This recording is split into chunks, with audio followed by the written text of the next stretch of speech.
हाय बच्चा पार्टी, कैसे हो तुम सभी। उम्मीद करता हूं कि सारे बच्चे अच्छे तरीके से अपनी पढ़ाई को कर रहे होंगे। बच्चों, इकोनॉमिक्स के वन शॉट सीरीज में आप सभी बच्चों का दोबारा से वेलकम है चैनल के ऊपर, क्लास के अंदर। बच्चों, हम लोग क्या कर रहे हैं, वन शॉट कर रहे हैं और आज हम लोग फॉरेन एक्सचेंज रेट का वन शॉट कवर करने वाले हैं डिटेल में।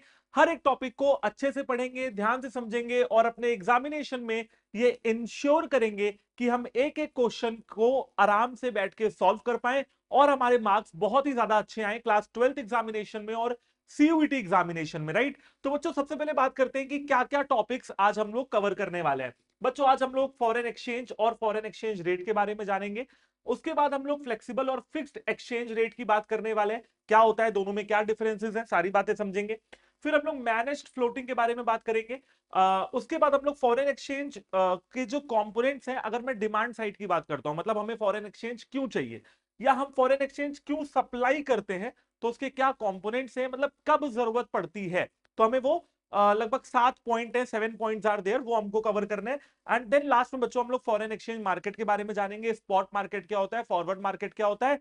और ध्यान से समझ लो यार कि अगर देखो, अब जब तुम एनसीईआरटी में जाओगे ना, तो बेटा ये एक यूनिट है जिसका नाम है बैलेंस ऑफ पेमेंट। लेकिन अगर आप रेफरेंस बुक्स में जाओगे, आप वीके ओरी में जाओगे, टीआर जैन में जाओगे, तो वहां पे आप देखोगे कि बीओपी से पहले, है ना, बीओपी से पहले एक चैप्टर है जिसका नाम है फॉरेन एक्सचेंज, है ना। तो फॉरेन एक्सचेंज और बेटा बीओपी, इन दोनों चैप्टर्स को मिला लिया जाए तो टोटल आपको 6 नंबर मिल जाते हैं बोर्ड एग्जाम में। यानी कि आप मोटा मोटा ये भी कह सकते हो कि बेटा फॉरेन एक्सचेंज आएगा 3 नंबर का और बीओपी आएगा 3 नंबर का। यानी कि ये जो वन शॉट आपको 1 सवा घंटे का मिलने वाला है, ये 3 नंबर का होगा बच्चों। राइट, है ना, मतलब 3 नंबर आप इस वन शॉट से जो है हासिल कर लोगे। राइट। चलो, तो सारे टॉपिक्स को पढ़ने के लिए तैयार हो जाओ, कॉपी पेन निकाल लो, जहां तुम्हें लगे कि मुझे नोट्स बना लेने चाहिए वहां पे नोट्स बनाते चलो। नोट्स सिंपल बनाओ, कंसाइज बनाओ, बहुत डिटेल में लिखने की जरूरत नहीं है, क्योंकि बेटा डिटेल में ऑलरेडी मैं किताब में सारी चीजें लिखी हुई हैं। राइट। तो दोबारा दोबारा मेहनत करने की जरूरत नहीं है, बट हाँ, नोट्स होने बहुत जरूरी है ताकि कल को तुम रिवाइज कर पाओ। आगे शुरू करने से पहले मैं अपना नाम बता देता हूं बच्चों। मेरा नाम है हर्ष सूर्यवंशी और मैं आपको जस्ट कॉमर्स चैनल पे अकाउंटेंसी, बिजनेस स्टडीज और इकोनॉमिक्स पढ़ाता हूं। और हमेशा ही आपसे ये कहता रहता हूं कि भाई टेंशन लेने की बिल्कुल भी जरूरत नहीं है, क्योंकि सारी चीजें क्लास 12th और सीयूटी एग्जामिनेशन के लिए कॉमर्स डोमेन में मैं आपके लिए कवर कर रहा हूं। यहाँ पे आपके साथ खड़ा हुआ हूं।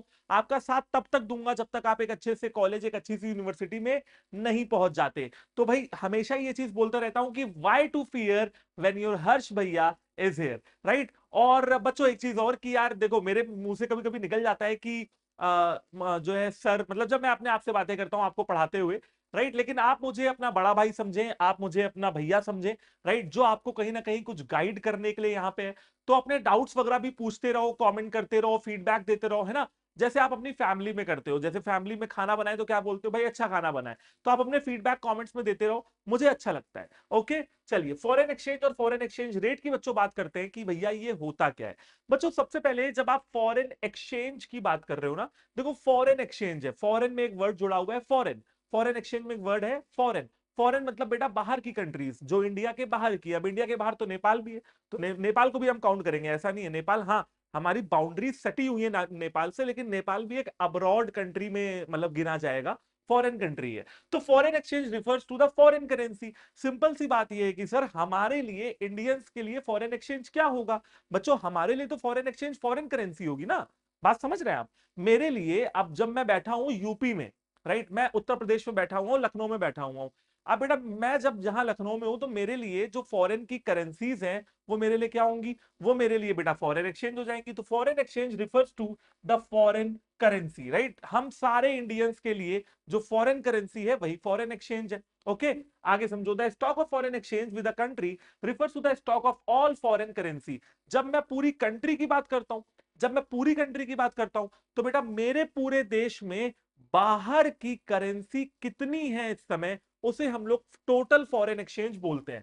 Refers to the stock of all foreign currencies with the RBI at a point of time. Sir foreign exchange कौन होल्ड करता है, बेटा फॉरेन एक्सचेंज आरबीआई होल्ड करता है। बात को ध्यान से समझ लीजिए, इसके बारे में क्वेश्चन भी सैंपल पेपर में आया था कि क्या हम जैसे लोग जो अनऑथराइज्ड हैं, क्या वो फॉरेन एक्सचेंज रख सकते हैं, नहीं रख सकते हैं, आरबीआई रखता है अपने पास। राइट।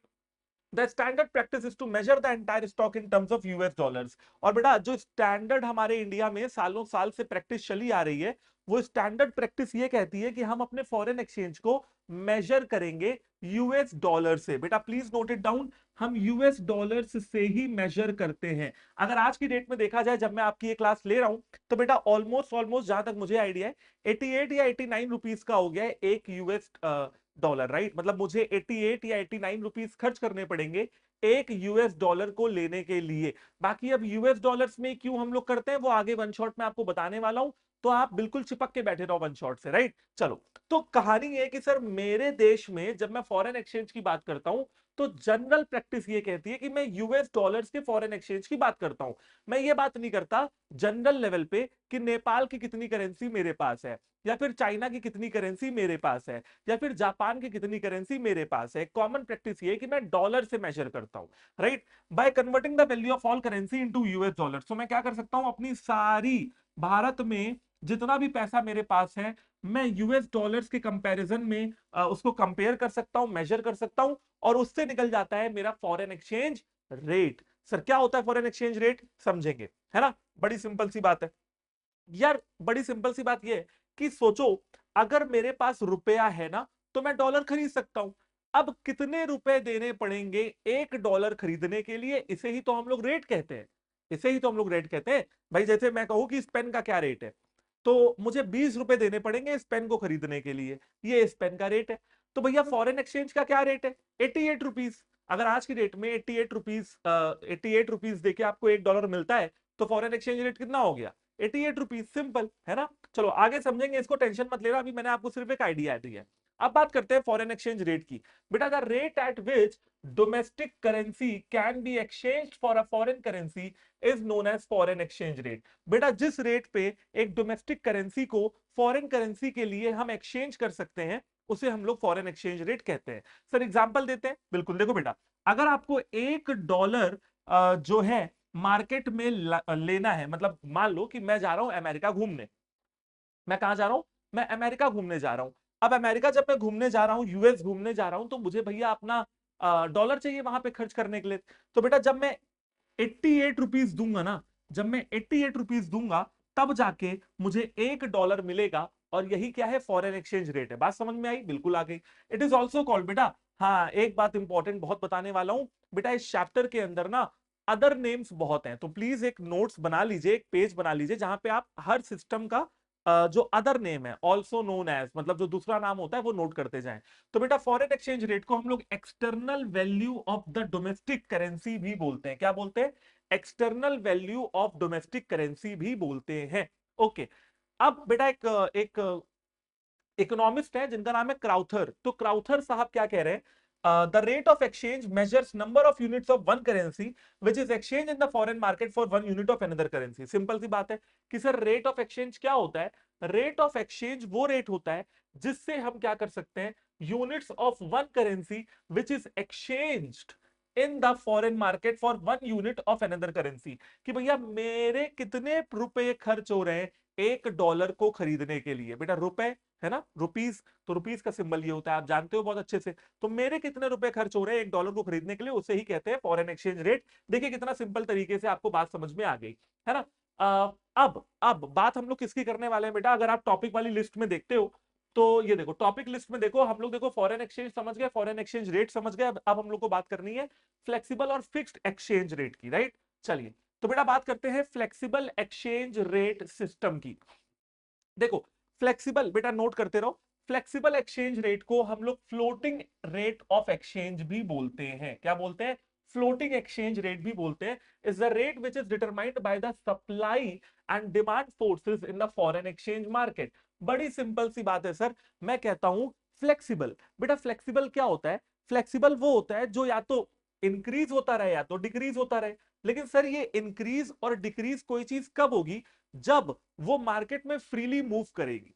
ये बात आप समझ चुके हो। अच्छा ये कंसेप्ट आपने फाइनेंशियल मार्केट बिजनेस स्टडीज वाले चैप्टर में भी आपने शायद पढ़ा होगा, नहीं पढ़ा है तो आप मेरा वन शॉट जाके देख लेना। देखो किसी भी चीज को अगर आपको फ्लेक्सिबल बनाना है ना, तो आपको उसको फ्रीली मार्केट में मूव करने देना छोड़ना पड़ेगा, राइट। तो आप बेटा क्या कर सकते हो, इंक्रीज भी कर सकते हो और डिक्रीज भी कर सकते हो। तो फ्लेक्सिबल एक्सचेंज रेट बेटा क्या कहता है कि भैया जो डिमांड और सप्लाई की मार्केट फोर्सेस हैं वो तय करेंगी कि हमारा जो एक्सचेंज रेट होगा वो कितना होगा, right. It is also called free exchange rate. अब एक और नाम नोट कर लो, फ्लेक्सिबल एक्सचेंज रेट को बेटा फ्री एक्सचेंज रेट भी बोला जाता है, as it is determined by the free play of supply and demand forces. क्योंकि बेटा फ्लेक्सिबल एक्सचेंज रेट जो बार बार लिखा हुआ है वो रिपीट कर रहा हूं, फ्लेक्सिबल एक्सचेंज रेट को डिटरमाइन यानी कि तय, डिटरमाइन यानी कि तय करने का काम किसका होता है, फ्री प्ले का होता है, सप्लाई और demand forces in the international money market. बेटा इंटरनेशनल मनी मार्केट की बात हो रही है, इंडिया का जो मनी मार्केट है उसमें आप कुछ भी खेल खेलते रहो, डोमेस्टिक करेंसी और फॉरेन करेंसी की वहां पे कोई बात नहीं होगी। जो इंटरनेशनल मनी मार्केट है वहां पे इसकी बात हो रही है। अब यहां पे मैं आपको एक कंसेप्ट और समझा देता हूं। देखो जब मैं बात कर रहा हूं फ्री प्ले की, तो बेटा फ्री प्ले का मतलब है कि किसी भी गवर्नमेंट का कोई दबाव, कोई प्रेशर नहीं होना चाहिए, फ्रीली मूव करने दो। ये चीज आपने क्लास 11 में शायद पढ़ी होगी, जब आप डिमांड और सप्लाई के चैप्टर को पढ़ते होगे। क्या पढ़ते हो, याद है ना? आप पढ़ते हो कि अगर किसी चीज का प्राइस बढ़ जाता है तो उसकी डिमांड क्या होती है, घट जाती है। किसी चीज का प्राइस घट जाता है तो डिमांड बढ़ जाती है। ठीक है, पहली चीज। दूसरी चीज, अगर प्राइस बढ़ जाता है तो सप्लाई भी बढ़ जाती है, अगर प्राइस कम हो जाता है तो बेटा सप्लाई भी कम हो जाती है। तो इसे कहते हैं हम लोग इनवर्स रिलेशनशिप, इसे कहते हैं डायरेक्ट रिलेशनशिप। तो बेटा फॉरेन एक्सचेंज रेट में भी कुछ इसी तरीके की चीजें चलती हैं। मैं ये नहीं कह रहा हूं सेम तरीके की चीजें चलती हैं, मैं ये कह रहा हूं कि भैया डिमांड और सप्लाई की मार्केट फोर्सेस तय करती हैं कि आपको कितने रुपए खर्च करने पड़ेंगे $1 को लेने के लिए। ओके, और अमेरिकन को अगर इंडिया ताजमहल घूमने आना है, कुतुब मीनार देखना है दिल्ली में आके, तो वो कितने रुपए पाएंगे $1 को देके। ये बात मेरी आपको समझ में आ गई? बहुत बढ़िया, चलिए आगे बढ़ते हैं। The exchange rate at which demand for foreign currency is equal to its supply is called par rate of exchange और equilibrium rate of exchange. Sir rate of exchange जो इक्विलिब्रियम वाला होता है उसको क्या बोलते हैं? बेटा ये भी दो नाम नोट कर लीजिए, पार रेट ऑफ एक्सचेंज और equilibrium rate of exchange. Sir ये रेट ऑफ एक्सचेंज क्या होता है? बेटा आगे बात करने वाले, टेंशन मत लेना। ठीक है, वैसे अभी के लिए बता देता हूं, जब डिमांड और सप्लाई क्या हो जाए, बराबर हो जाए, तो उसे हम लोग इक्विलिब्रियम रेट ऑफ एक्सचेंज या फिर पार रेट ऑफ एक्सचेंज भी बोलते हैं। अभी ये टॉपिक आगे आएगा तो आप टेंशन मत लेना। अगला जो बेटा टॉपिक है वो है कि फ्लेक्सिबल एक्सचेंज रेट के सिस्टम के अंदर, देखो हम लोग क्या पढ़ रहे हैं, फ्लेक्सिबल पढ़ रहे हैं, फिक्स पढ़ रहे हैं। फ्लेक्सिबल के अंदर हम लोग कैसे डिसाइड करते हैं कि क्या रेट होना चाहिए?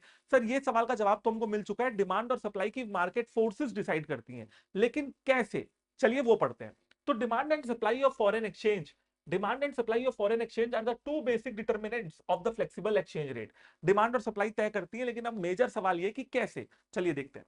तो बेटा सबसे पहले हम लोग देखते हैं कि डिमांड फॉर फॉरेन एक्सचेंज का क्या सीन है। देखो इसमें इन्होंने ये बोला कि देखो भैया अगर मैं प्राइस की बात करूं तो प्राइस से कहीं ना कहीं ये डिसाइड हो जाता है कि फॉरेन एक्सचेंज की कितनी डिमांड मार्केट में होने वाली है। सर जी कैसे, चलिए वो समझते हैं। देखो बेटा एग्जांपल समझो कि अगर पहले आपको 50 रुपए खर्च करने पड़ते थे $1 के लिए, राइट, लेकिन अब आपको 70 रुपए खर्च करने पड़ रहे हैं। यानी कि हम ये बोल सकते हैं कि सर प्राइस जो है वो फॉरेन एक्सचेंज का बढ़ गया।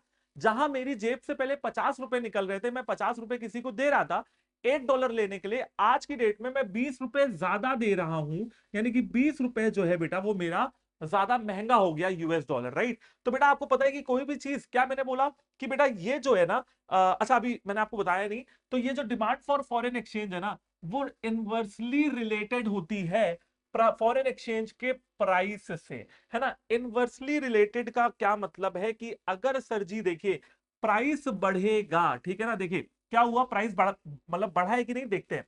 तो पहले $50 50 रुपए देने पड़ते थे, आज मुझे 70 रुपए देने अगर पड़ गए, ये जो प्राइस मेरा अगर बढ़ गया, ठीक है ना, तो सर क्या होगा, मेरी जो डिमांड है वो मार्केट में कम हो जाएगी। देखिए 70 रुपए पे आप कितने $, की डिमांड कर रहे हो, 100 की, लेकिन 50 रुपए पे आप पहले कितने की कर रहे थे, 200 की कर रहे थे। बड़ा सिंपल सा सीन ये है कि सर अगर प्राइस बढ़ेगी तो डिमांड क्या हो जाएगी, कम हो जाएगी, और हाँ अगर प्राइस घट गया तो डिमांड क्या होगी, बढ़ जाएगी। बेटा ये बिल्कुल law of demand, law of supply की तरह काम कर रहा है ना। तो प्राइस से आप सारी चीजों को यहां पे देखेंगे कि भाई देखो 50 रुपए पे आप समझो, 50 रुपए पे मैं पहले 200 जो है क्वांटिटी मांग रहा था, डिमांड कर रहा था, लेकिन जब 70 हो गई तो मैंने 100 यूनिट कम कर दिए, ठीक है ना, तो मेरी डिमांड भी क्या हो गई, कम हो गई। तो बेटा इसे कहते हैं डिमांड फॉर फॉरेन एक्सचेंज। कुछ इस तरीके से सवाल का जवाब मिला। सवाल क्या था कि डिमांड और सप्लाई की फोर्सेस कैसे जो है चीजों को फिक्स करती है मार्केट में। अब समझ में आया होगा कि कैसे करती हैं बच्चों। अब आते हैं सप्लाई पे। सप्लाई में ये कह रहे हैं कि सर सप्लाई का जो है ना वो डायरेक्ट रिलेशनशिप होता है, यानी कि पॉजिटिव रिलेशनशिप होता है रेट ऑफ फॉरेन एक्सचेंज से। किसका? सप्लाई का। चलिए देखते हैं कि सर कैसे होता है। अब बात समझना बेटा, यहां पे क्या हो रहा है। मान लेते हैं कि भैया पहले एग्जांपल दे रहे हैं कि पहले 50 रुपए हमें खर्च करने पड़ते थे एक यूएस डॉलर लेने के लिए, है ना। पहले 70 रुपए, पहले मुझे 70 रुपए खर्च करने पड़ते थे एक यूएस डॉलर को लेने के लिए, लेकिन अब मुझे 20 रुपए कम देने पड़ेंगे। मेरा जो मेरा जो यूएस डॉलर है ना वो मार्केट में सस्ता हो गया है, मेरे 20 रुपए बचेंगे। देखिए बेटा बड़ी सिंपल सी बात यह है कि अगर प्राइस यहां पे क्या हो रहा है, देखिए यहां पे क्या हो रहा है। अच्छा ऐसे समझ लेते हैं कि पहले मुझे 70 रुपए देने पड़ रहे थे, ठीक है ना। पहले मुझे 50, अच्छा इसमें क्या हो रहा है, मेरा प्राइस जो है वो, मैंने क्या बोला, पहले 70 रुपए देने पड़ रहे थे। जी हाँ, चलिए पहले 70 रुपए देने पड़ रहे थे, 70 रुपए दे रहे थे तो मैं इतना डिमांड कर रहा था। आज जब वो 50 रुपए हो गया तो मैं इतना डिमांड कर रहा हूं। आप ये भी कह सकते हो कि पहले मैं 50 रुपए के हिसाब से था, अब मैं 70 रुपए के हिसाब से हूं। राइट। तो बेटा ये हो जाता है डिमांड और सप्लाई का सीन। पूरी पूरी बात आपको अच्छे तरीके से समझ में आ गई होगी कि अगर सर जी क्या होगा, अगर सर जी क्या होगा, मेरा जो प्राइस है वो बढ़ेगा तो सप्लाई भी बढ़ेगी। ठीक है ना, मतलब रेट ऑफ एक्सचेंज की बात कर रहे हैं अगर मैं सप्लाई के उसमें देखूं। और अगर प्राइस कम होगा तो सर क्या होगा, सप्लाई भी मेरी कम हो जाएगी। तो देखिए यहाँ पे क्या हो रहा है, यहाँ पे प्राइस सर बढ़ रहा है तो मेरी सप्लाई भी बढ़ रही है, प्राइस कम हुआ तो सप्लाई भी कम हो गई। तो बेटा सप्लाई और डिमांड का कुछ इस तरीके से सीन चलता रहता है फॉरेन एक्सचेंज के अंदर। चलिए आगे आते हैं, इक्विलिब्रियम रेट ऑफ एक्सचेंज को समझते हैं। सर इक्विलिब्रियम का मतलब क्या होता है, जब डिमांड और सप्लाई दोनों बराबर हो जाए। राइट। तो इक्विलिब्रियम तो आप वैसे भी समझते हो, पहले से ही समझ के आए हो सारी चीजें। पार रेट ऑफ एक्सचेंज भी इसको बोलते हैं। ठीक है, तो अगर क्वेश्चन पेपर में पार रेट करके कोई क्वेश्चन आ जाए तो घबराना मत, इक्विलिब्रियम ही तुमसे पूछना चाह रहा है। तो बेटा इन्होंने क्या बोला कि supply of foreign exchange is equal to demand of या demand for foreign exchange. Sir कहां पे होता है ये इक्विलिब्रियम पॉइंट, जरा देख लेते हैं बच्चों। कि देखो ये है आपका सप्लाई की लाइन है ये, और ये है भैया डिमांड की लाइन। जहां पे ये दोनों मिल जाएं इसे कहते हैं इक्विलिब्रियम रेट। यहां पे देखिए आर है, ये है रेट ऑफ एक्सचेंज, और ये है बेटा क्वांटिटी सप्लाइड यानी कि क्यू। राइट। इसे कहते हैं point of equilibrium. Equilibrium exchange rate O R. अब जो एक्सचेंज रेट की बात हो रही है वो क्या है, ओ आर है। और इक्विलिब्रियम एक्सचेंज क्वांटिटी जो है बेटा वो ओ क्यू है। बात समझ में आ गई। तो इसे कहते हैं बेटा हम लोग इक्विलिब्रियम रेट ऑफ एक्सचेंज। अच्छा एक चीज और, आप लोगों के मन में जरूर ये सवाल आ रहा होगा कि सर आप तो इतना थोड़ा थोड़ा पढ़ा रहे हो, हम क्या कंटेंट लिख के आ जाएंगे अगर एक बड़ा क्वेश्चन आएगा। सबसे पहले बेटा देखो बहुत बड़ा क्वेश्चन यहां से आएगा नहीं, लेकिन फिर भी मैं कहता हूं कि आ ही गया तो टेंशन लेने वाली बात नहीं है, समझो लिख के क्या होगे। तुम्हें सबसे पहले ये डेफिनेशन लिखनी है ना। फिर तुम्हें बताना है कि भैया पॉजिटिव रिलेशनशिप क्या होती है। फिर बेटा इस ग्राफ को बनाना है, ग्राफ को बनाने के बाद ग्राफ को 4 लाइनों में एक्सप्लेन करके चले आना है, नंबर मिल जाएगा। बात समझ रहे हैं ना। क्योंकि जब भी क्वेश्चन आएगा तो आपको सिर्फ एक चीज एक्सप्लेन करने के लिए नहीं आएगा, कम से कम 2-3 चीज एक्सप्लेन करने के लिए कहेगा। अगर आप इतना काम भी करते हो तो आपका एक पेज भर जाएगा। राइट, 2-3 पेज 4 पेज भी भर देंगे छोटे क्वेश्चन में तो आपका काम हो जाएगा, तय है। तो बेटा क्या करेंगे, ग्राफ को एक्सप्लेन करके आएंगे। ओ आर वन क्या होता है, ओ आर टू हो गया तो क्या हुआ, ओ आर एम क्या है, ओ आर एन क्या है, सारी चीजें एक्सप्लेन करके आइए। एग्जामिनर नंबर दे देगा। आप किसी भी किताब को उठा के देख लेंगे, वहां पे भी यही किया है, ग्राफ को एक्सप्लेन किया है 4 लाइन में ग्राफ बनाने के बाद। चलिए आगे आते हैं बेटा और इंपैक्ट ऑफ चेंज की बात करते हैं। बेटा क्या हमेशा इक्विलिब्रियम पे हमारा फॉरेन एक्सचेंज रहता है? सर कभी नहीं रहता है। इक्विलिब्रियम एक तरीके का छलावा है, मिराज है। जैसे हम लोग को रेगिस्तान में पानी दिखता है ना, बिल्कुल वैसे ही। तो इक्विलिब्रियम तो कभी मेंटेन रहता नहीं है, तो इंक्रीज और डिक्रीज चलता रहता है। तो उसे क्या कहते हैं बेटा, चेंज कहते हैं।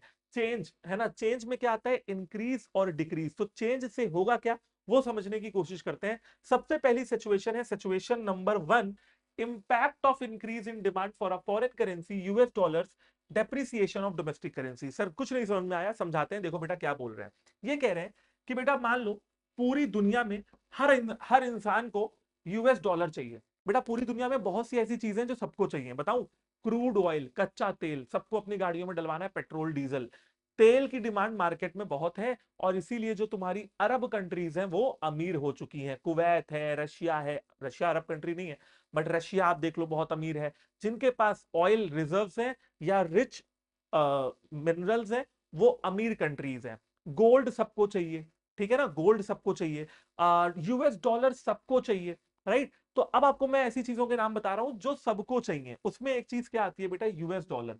आप समझना, अगर यूएस डॉलर्स की डिमांड मार्केट में बढ़ती है तो क्या होगा, जब सबको यूएस डॉलर चाहिए होंगे तो रुपए के तो कोई पूछेगा ही नहीं।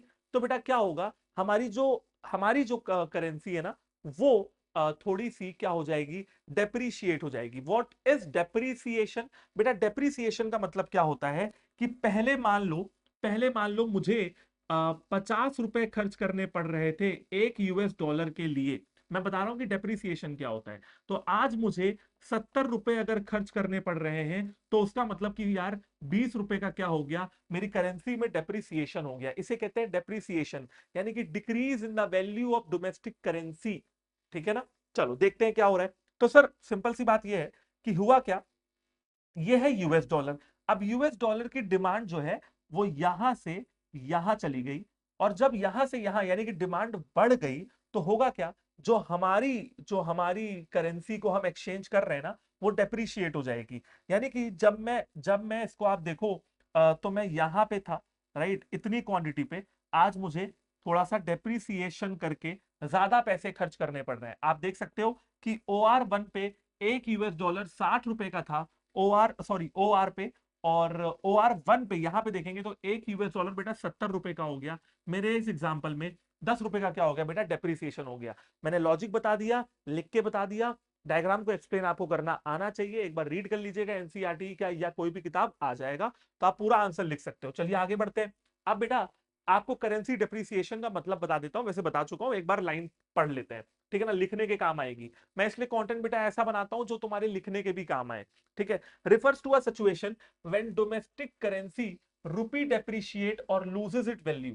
बेटा लूजेस इट्स वैल्यू, जब क्या हो, हमारे रुपए की वैल्यू कम हो जाए मार्केट में, या वैल्यू डिक्रीज हो जाए, तो उसे हम डेप्रिसिएशन कहते हैं in relation to a foreign currency से यूएस डॉलर। बेटा आज की डेट में जब मैं ये वीडियो बना रहा हूं ना, ठीक है, आज की डेट में हमारा जो रुपए की वैल्यू है वो 40 पैसा कम हो गई है, राइट। आज ही न्यूज़पेपर में पढ़ के आया हूं सुबह सुबह, और 40 पैसे हमारी डोमेस्टिक जो करेंसी है वो और डेप्रिशिएट हो गई, यानी कि हमारी डोमेस्टिक करेंसी की वैल्यू कम हो गई है।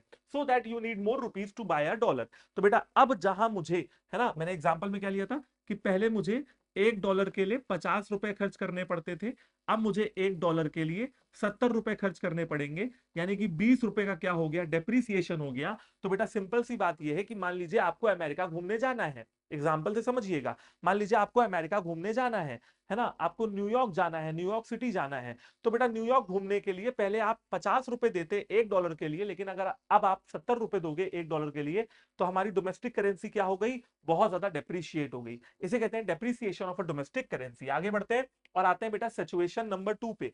सिचुएशन नंबर 2 ये कह रहा है कि भैया मान लीजिए यूएस डॉलर किसी को नहीं चाहिए, किसी को नहीं चाहिए, राइट। डिमांड यूएस डॉलर की क्या हो जाए अचानक से मार्केट में, सोचिए किसी दिन आप सुबह सो के उठे और सब लोग कह रहे हैं कि यूएस डॉलर किसी को नहीं चाहिए। तो बेटा क्या होगा, जब यूएस डॉलर की डिमांड कम हो जाएगी ना, तो हमारी यानी कि डोमेस्टिक करेंसी क्या है, रुपए, हमारी जो डोमेस्टिक करेंसी जो है, जो हमारी रुपए की जो करेंसी है, वो क्या हो जाएगी, एप्रिशिएट हो जाएगी। अब ये एप्रिशिएशन क्या होता है, एप्रिशिएशन का मतलब ये है, मान लेते हैं कि एग्जांपल लेके कि पहले $1 लेने के लिए मुझे 70 रुपए खर्च करने पड़ते थे, लेकिन आज बेटा $1 लेने के लिए मुझे 60 ही रुपए खर्च करने पड़ रहे हैं, 10 रुपए कम खर्च करने पड़ रहे हैं। इसे कहते हैं बेटा 10 रुपए का एप्रिसिएशन, ठीक है ना। इसे कहते हैं 10 रुपए का एप्रिसिएशन। बात पूरी समझ में आ गई होगी। चलिए देखते हैं कि कैसे एप्रिसिएशन हो रहा है। देखो सबसे पहले इन्होंने क्या बोला कि $1 60 रुपए का था, आज $1 50 रुपए का है, 10 रुपए मेरी जेब में बच रहे हैं। यानी कि मान लीजिए आपको न्यूयॉर्क घूमने जाना है, तो पहले आप 60 रुपए देते थे $1 के लिए, और अब आपको 50 रुपए में ही $1 मिल जाएगा, 10 रुपए आपकी जेब में बच जा रहे हैं। इसे कहते हैं डोमेस्टिक करेंसी का अप्रिसिएशन, ठीक है बेटा। ये घूमने जाने वाला एग्जाम्पल कभी मत छोड़ना, तुम्हारे बहुत काम आने वाला है। तो इन्होंने क्या बोला कि यार पहले क्वांटिटी ये थी, जब मेरा रेट ये था, जब मेरी क्वांटिटी कम हो गई ना, यूएस डॉलर की डिमांड कम हो गई ना, तो मेरा रेट भी क्या हो गया, कम हो गया, और इसी को मैं क्या कहता हूं, डेप्रिसिएशन कहता हूं। बेटा एक चीज और, यहां पे देखिए क्या होगा, यहां पे आपका जो डिमांड कर्व है वो राइटवर्ड शिफ्ट हो रहा है। कौन सा शिफ्ट हो रहा है सर? ये राइटवर्ड शिफ्ट हो रहा है। राइट, तो इसको नोट कर लेना, आंसर में यूज कर लेना। और यहां पे क्या हो रहा है, यहां पे सर मेरा जो डिमांड कर्व है वो लेफ्टवर्ड शिफ्ट हो रहा है। लेफ्टवर्ड शिफ्ट हो रहा है मेरा डिमांड कर्व, क्योंकि डिमांड मार्केट में कम हो रही है। राइट, बहुत बढ़िया सर। अब एक बात समझ लेते हैं कि सिचुएशन, अच्छा अप्रिसिएशन आप लोगों ने समझा ना? अप्रिसिएशन, एप्रिसिएशन समझा?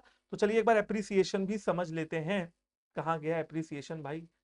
यहीं कहीं लिखा होगा, चलो आगे मिल जाएगा हमको। अभी फिलहाल समझ लिया है, सिचुएशन 3 समझते हैं। सिचुएशन 3 क्या है?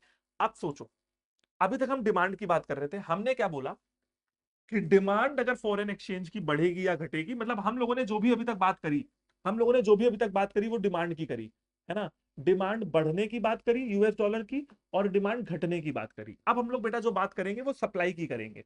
बात समझ में आ रही है? जो बात करेंगे वो हम लोग अब सप्लाई की करेंगे।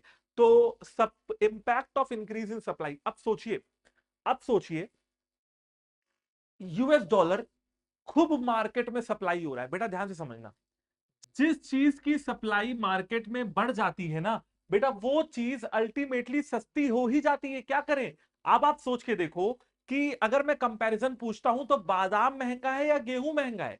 आप 1 किलो बादाम लेने जाएंगे तो महंगा पड़ेगा, या 1 किलो गेहूं लेने जाएंगे तो महंगा पड़ेगा? सर ऑब्वियसली बादाम महंगा पड़ेगा। क्यों? क्योंकि बेटा बादाम की सप्लाई मार्केट में कम है और गेहूं की सप्लाई मार्केट में ज्यादा है। तो अल्टीमेटली क्या होगा बेटा? प्राइस घटेंगे ही घटेंगे। ठीक है ना? ये बात आपको समझ में आई? सर हमको बिल्कुल समझ में आई, कोई दिक्कत नहीं है। तो देखो बेटा, जब यूएस डॉलर की सप्लाई मार्केट में बहुत हो जाएगी, अब सप्लाई होगी कैसे? किसी को यूएस डॉलर नहीं चाहिए, जिसके जिसके पास है वो निकाल के बेच रहा है। जब यूएस डॉलर की सप्लाई मार्केट में ज्यादा होने लगेगी तो बेटा हमारी डोमेस्टिक करेंसी की वैल्यू अपने आप एप्रिशिएट कर जाएगी। देखिए सप्लाई ज्यादा होने का मतलब यह है कि किसी को नहीं चाहिए, सब लोग बेच रहे हैं, तो क्या चाहिए? तो रुपीज चाहिए। राइट, तो रुपीज का बेटा क्या हो जाएगा? एप्रिसिएशन हो जाएगा। अप्रिसिएशन ऐसे हो जाएगा कि तुरंत यूएस डॉलर की सप्लाई ज्यादा होते ही यूएस डॉलर के प्राइस कम हो जाएंगे। बात समझ में आई आपको? बात समझ में आई? जैसे मैंने आपको बादाम का एग्जांपल दिया, गेहूं का एग्जांपल दिया। राइट, तो ये बात समझिएगा। क्या हो रहा है बेटा? मान लीजिए पहले एक यूएस डॉलर 60 रुपए का था, अब ये कितने का है बेटा? 50 रुपए का है। कैसे है? जब सर सप्लाई बढ़ गई। तो बेटा सप्लाई कर्व आपकी ये थी, ठीक है ना? ये आपकी सप्लाई कर्व थी। अब हो क्या रहा था कि पहले ये रेट था और ये क्वांटिटी थी, लेकिन सर सप्लाई के बढ़ने पे, यानी कि सप्लाई के राइटवर्ड शिफ्ट होने पे क्या हुआ? जो मेरा रेट था वो कम हो गया, ठीक है ना? और सप्लाई बढ़ती जा ही रही थी, तो ये बढ़ती ही जा रही थी। ये मेरा है बेटा नया कर्व। राइट, तब आपको बात समझ में आ गई होगी। ये मेरा डिमांड कर्व है और ये मेरा नया सप्लाई कर्व है S1 बेटा। यही पूरा ग्राफ आपको बार बार कह रहा हूं, समझा के आना पड़ेगा। बात समझ में आ गई होगी अभी कि यूएस डॉलर इतना ज्यादा मार्केट में आ गया कि कोई लेना ही नहीं चाहता। राइट, चलिए, तो जब जब कोई लेना ही नहीं चाहेगा तो प्राइस अपने आप क्या हो जाएगा? कम हो जाएगा। अब बात करते हैं बेटा सप्लाई में डिक्रीज। अब देखिए ये खतरनाक काम है। सप्लाई में सोच के देखो डिक्रीज हो गया, यानी कि यूएस डॉलर सप्लाई ही नहीं हो रहा है। एग्जाम्पल लेते हैं, आप सोचो, आप ऐसा सोचो कि यूएस डॉलर जो है वो बिल्कुल केसर की तरह है। केसर होता है ना, केसर हम लोग खाने में लगाते हैं, केसर बहुत महंगा आता है। इतना थोड़ा सा केसर आता है डिब्बी में, बहुत महंगा आता है, हजारों रुपए का आता है। तो आप यूएस डॉलर को केसर से कंपेयर करके देखो, अभी आपको आंसर मिल जाएगा। क्या कह रहे हैं? कि सप्लाई कम हो गई बेटा, केसर की सप्लाई कम है, महंगा है। तो यूएस डॉलर की सप्लाई भी क्या है? कम है, और वो महंगा है। महंगा है इन टर्म्स ऑफ रुपीज, तो रुपीज की क्या हो गई? डेप्रिसिएशन हो गई। यानी कि जहां पहले हमको केसर लेने के लिए या फिर यूएस डॉलर लेने के लिए आप कह सकते हो 60 रुपए खर्च करने होते थे, अब मैं वहां पे 70 रुपए खर्च करूंगा। तो सर 10 रुपए क्या हो गया? मेरी करेंसी की वैल्यू डेप्रिशिएट हो गई, केसर और महंगा हो गया। दोनों चीजों को साथ में चला रहा हूं ताकि आपके समझ में आए। ठीक है, चलिए तो देखो बेटा यहाँ पे भी वही लिखा हुआ है कि पहले 60 रुपए की थी, अब 70 की हो गई। 10 रुपए की क्या हो गई? डेप्रिसिएशन हो गई। ठीक है, और ये क्यों हुआ? क्योंकि बेटा यूएस डॉलर की सप्लाई मार्केट में कम हो गई। तो देखिए जहां पे जो मेरा रेट था वो ये था और क्वांटिटी मेरी ये थी, तो मेरी जो सप्लाई थी वो ये थी। अब क्या हुआ कि सप्लाई में कमी आ गई। सप्लाई में कमी आएगी तो सप्लाई लेफ्टवर्ड भागेगी। जब सप्लाई लेफ्टवर्ड भागेगी तो सर रेट क्या होगा? बढ़ जाएगा। ये देखिए बढ़ गया, ठीक है ना? और क्वांटिटी क्या हो जाएगी? वो कम हो जाएगी। ये देखिए कम हो गई। तो सर जो मेरा नया सप्लाई कर्व होगा वो ये होगा S1 और ये तो डिमांड कर्व है, इससे इसको ना भी बनाओगे तो कोई दिक्कत नहीं आएगी। ठीक है ना? सप्लाई का समझ रहे हैं तो सप्लाई का समझेंगे। डिमांड ना भी बनाओ, बना दो तो बहुत अच्छी बात है, ना बनाओ तो कोई बात नहीं। तो बेटा ये वाला पूरा केस आपको समझ में आ गया होगा, ठीक है ना। तो अब नोट करिए कि डेप्रिसिएशन कब कब होता है। तो देखिए बेटा, डेप्रिसिएशन तब होगा जब फॉरेन करेंसी की डिमांड मार्केट में बढ़ेगी और सप्लाई कम होगी, राइट। और अप्रिसिएशन कब होगा, जब फॉरेन करेंसी की डिमांड मार्केट में कम होगी और सप्लाई ज्यादा होगी। ये बात समझ में आ गई आपको। तो क्या होगा, एप्रिसिएशन होगा। आगे बढ़ते हैं बेटा और बात करते हैं फिक्स्ड एक्सचेंज रेट की। अभी तक हम लोग क्या पढ़ रहे थे, फ्लेक्सिबल एक्सचेंज रेट पढ़ रहे थे। अब हम लोग बात करेंगे फिक्स्ड एक्सचेंज रेट की। सर फिक्स्ड एक्सचेंज रेट वो रेट होता है जो डिमांड और सप्लाई की मार्केट फोर्सेस तय नहीं करती। तो कौन तय करता है, कौन तय करता है भैया, हमारी जो सरकारें हैं ना देश की, सरकारें हैं ना देश की, वो तय करती हैं, ठीक है। तो exchange rate is set to be fixed when it is set and maintained by the government of a particular level. Okay, the government may set it at a level higher or lower. अब देखो बेटा, government क्या है, मालिक है किसी भी country में, वो चाहे तो हायर लेवल पे सेट करे या फिर वो चाहे तो लोअर लेवल पे सेट कर दे, कोई दिक्कत नहीं है, ठीक है ना। तो वो इक्विलिब्रियम लेवल से हायर भी कर सकते हैं, इक्विलिब्रियम लेवल से लोअर भी कर सकते हैं, ठीक है जी, बहुत अच्छी बात है, कर दो जो करना है, हमें क्या दिक्कत है। चलिए अब समझते हैं कि जो एक्सचेंज रेट है, जब वो इक्विलिब्रियम लेवल से हायर लेवल पे सेट होता है तो क्या होता है। When exchange rate is set higher than the equilibrium exchange rate. Sir बड़ी सिंपल सी बात है, देखो डायग्राम बना के समझने की या चार्ट बना के समझने की कोशिश करते हैं। मैं ये कह रहा हूं कि ये था इक्विलिब्रियम लेवल, ये था इक्विलिब्रियम लेवल। इक्विलिब्रियम लेवल क्या होता है सर, जहां पे सप्लाई और जो मेरी डिमांड है वो बराबर होती है, तो उसे मैं इक्विलिब्रियम लेवल कहता हूं। इक्विलिब्रियम लेवल पे बेटा ये देखिए, ये है आपकी सप्लाई और डिमांड का, ठीक है ना, और ये है एक्सचेंज रेट, कि सर इतनी सप्लाई थी, इतना डिमांड था और ये मेरा एक्सचेंज रेट था। अब गवर्नमेंट ने क्या किया, गवर्नमेंट ने ये किया कि जहां पे 50 रुपए का मेरा $1 था, समझिए $1 जो है वो बेटा 50 रुपए का था, गवर्नमेंट ने हायर सेट कर दिया, हायर सेट कर दिया, यानी कि बेटा गवर्नमेंट ने इसको 50 से 60 रुपए कर दिया। क्या कोई गवर्नमेंट ऐसा करती है बेटा, वैसे तो कम करती है, क्योंकि ये तो नुकसान देने वाली बात है ना, तो कम ही करती है, लेकिन किताबों में है तो पढ़ रहे हैं, ज्यादा प्रैक्टिकल मत लीजिएगा इसको, ठीक है ना, बहुत प्रैक्टिकल नहीं है ये। तो बेटा क्या हो जाएगा, 60 रुपए का $1 हो जाएगा। अब आप देख रहे हैं कि ये प्राइस हो गया और ये क्वांटिटी हो गई। अब यहाँ पे क्या हो गया, एक्सचेंज रेट हाइयर सेट कर दिया गवर्नमेंट ने। इसका जस्ट उल्टा होगा जब एक्सचेंज रेट लोअर सेट करेगी कोई government. When exchange rate is set lower than the equilibrium exchange rate. तो देखिए ये इक्विलिब्रियम था, ठीक है ना। अब $1 पहले 50 रुपए का था, लेकिन अब कितने का हो गया, 40 का हो गया। गवर्नमेंट ने क्या किया, 40 सेट कर दिया। हाँ, ये फिर भी फायदे की बात है, ये फिर भी फायदे की बात है, ठीक है ना। तो कई बार गवर्नमेंट आपको किसी किसी कंट्री की ऐसा करते दिख सकती है। मुझे आपको ये बताना है, मतलब सॉरी, आपको मुझे ये बताना है कि कौन कौन सी आज की डेट में बेटा ऐसी कंट्रियां हैं जो फिक्स्ड एक्सचेंज रेट को फॉलो करती हैं। वैसे तो 90% कंट्रीज बेटा फ्लेक्सिबल एक्सचेंज रेट फॉलो करती है, इंडिया भी फ्लेक्सिबल एक्सचेंज रेट फॉलो करती है, लेकिन आज भी कुछ कंट्रियां ऐसी हैं जिनकी गवर्नमेंट एक्सचेंज रेट को फिक्स करती है। कौन सी है, कमेंट करके बताइएगा। एक ऐसी कंट्री है जो बेटा इंडिया से बिल्कुल सटी हुई कंट्री है, बिल्कुल बगल में है, तो उसके बारे में भी आप बताइएगा कमेंट करके। सर ये बात समझ में आ गई। इसी में ये बताइए कि एक आपने पढ़ा डेप्रिसिएशन, एक आपने आपने पढ़ा डीवैल्यूएशन, इन दोनों में क्या फर्क है। देखो बेटा बात समझने की अब आप कोशिश करो। मैं डेप्रिसिएशन वर्ड यूज कब कर रहा था, जब डिमांड और सप्लाई की मार्केट फोर्सेस की वजह से मेरी करेंसी की वैल्यू कम हो जाती है, उसे मैं डेप्रिसिएशन कहता हूं। लेकिन जब गवर्नमेंट की वजह से, जब गवर्नमेंट की वजह से मेरी करेंसी की वैल्यू कम हो जाती है, तो उसे मैं डीवैल्यूएशन कहता हूं। बात समझ रहे हैं कि वैल्यूएशन ही डी है, डी माने कम है, ठीक है। तो ये अपने आप हो रहा है फ्री मार्केट में, ये गवर्नमेंट जानबूझ के कर रही है, यही फर्क है दोनों में। हाँ, दोनों में ही मेरे करेंसी की वैल्यू डेप्रिशिएट हो रही है, कम हो रही है, ये बात बिल्कुल ठीक है ना। तो the value of domestic currency Indian rupees has been deliberately, बेटा डेलिबरेटली मतलब समझते हैं, डेलिबरेटली मतलब प्रॉपर एफर्ट मारते हुए आप क्या कर रहे हो, मेरी करेंसी की वैल्यू को कम कर रहे हो, lowered by the government, then it is called devaluation. पढ़ के देखो, depreciation occurs when the value of the domestic currency reduces in the international money market because of the market forces of demand and supply।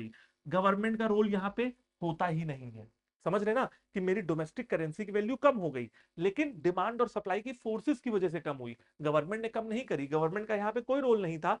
अब यहां समझिए devaluation, devaluation का मतलब होता है कि डोमेस्टिक करेंसी की वैल्यू कम हो गई, डेलिबरेटली रिड्यूस कर दी गवर्नमेंट ने, ठीक है बेटा, यहाँ पे डिमांड और सप्लाई का कोई रोल नहीं होता, यहाँ पे गवर्नमेंट का कोई रोल नहीं होता, यहाँ पे डिमांड और सप्लाई का कोई रोल नहीं होता। तो अब आप मेरी बात समझ गए होगे कि डेप्रिसिएशन और डिवैल्यूएशन में क्या फर्क होता है। चलिए अब आते हैं बेटा हम लोग अप्रिसिएशन और रिवैल्यूएशन पे। सर एप्रिसिएशन का क्या मतलब होता है कि जो मेरी डोमेस्टिक करेंसी है, जो मेरी डोमेस्टिक करेंसी है, अच्छा ये सब छोड़ो, मेरी डोमेस्टिक करेंसी है कौन सी, मेरी डोमेस्टिक करेंसी है सर, हम लोग भारतीय हैं और हमारी डोमेस्टिक करेंसी है इंडियन रुपी। अब इंडियन रुपी की वैल्यू क्या हो रही है, बढ़ रही है, यहां भी क्या हो रही है, बढ़ रही है, लेकिन यहां पे जब वो बढ़ रही है तो वो डिमांड और सप्लाई की वजह से बढ़ रही है, लेकिन यहां पे जब वो बढ़ रही है तो वो भारत सरकार की वजह से बढ़ रही है ना। The value of the domestic currency has been deliberately raised by the government, this is called revaluation. Appreciation of domestic currency occurs when the value of the domestic currency rises in the international money market because of the forces of demand and supply। जब demand और supply की forces की वजह से ऐसा हो, value बढ़े, appreciation. जब गवर्नमेंट की वजह से ऐसा हो तो उसे कहते हैं डेप्रीसिएशन, राइट। चलिए बहुत ही शानदार, आगे बढ़ते हैं। और बेटा अब हम लोग समझने जा रहे हैं, अब अगर आप अपना टॉपिक देखिए, आप अपने टॉपिक वाली लिस्ट देखिए कि हम लोगों ने क्या क्या पढ़ लिया। तो क्या हम लोगों ने अभी तक फॉरेन एक्सचेंज समझ लिया, बिल्कुल। फ्लेक्सिबल समझ लिया, बिल्कुल। बेटा मैनेज फ्लोटिंग है ना, अब हम लोग मैनेज फ्लोटिंग पे आ रहे हैं, ठीक है ना। और फिर अच्छा मैनेज फ्लोटिंग हो गया, फिर हम लोग बेटा ये फॉरेन एक्सचेंज समझेंगे, कंपोनेंट समझेंगे। फिलहाल हम लोग क्या समझने वाले हैं, हम लोग समझने वाले हैं कि सर दो तरीके के सिस्टम होते हैं फॉरेन एक्सचेंज को थोड़ा देखने के लिए, इसको थोड़ा डिटेल में बेटा समझने की हम लोग कोशिश करते हैं। ये दो तरीके के सिस्टम कौन से हैं ये भी देखते हैं। पहले एक काम करते हैं, फिक्स्ड और